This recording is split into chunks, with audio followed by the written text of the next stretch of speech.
Une attaque d'une rare violence, en plein match de football amateur. Cagoulés, armés de machettes, de battes de baseball, de fumigènes, de tasers. Une trentaine d'individus agressent violemment les joueurs de l'Étoile de Menton. Pour eux, c'est le début d'un cauchemar. Les victimes, pour l'instant, ils s'en sont pas remis. Ils ne sont pas présents à l'entraînement ce soir.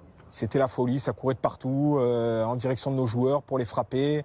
Et on n'aurait jamais pensé une seconde se retrouver avec autant de personnes sur le terrain prêts à nous lyncher. Heureusement, aucun coup fatal n'a été donné. Mais de nombreux joueurs ont été brûlés, blessés.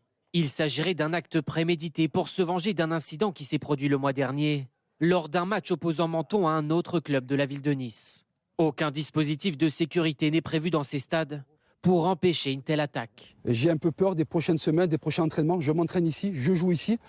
Et ce que j'ai vu dimanche fait peur. Une des premières idées qui m'est venue, ce serait de mettre en place un bouton d'alerte comme dans les écoles. Des violences qui se multiplient dans le football amateur. Ce week-end a été un week-end assez catastrophique puisqu'il y a eu un match arrêté en division 1 de district, en U17 de district. Il y a eu aussi un match U20 de ligue arrêté. Tout ça sur le département des Alpes-Maritimes, ça fait quand même un peu beaucoup. Les deux clubs ont porté plainte et réclament davantage de sécurité pendant les matchs.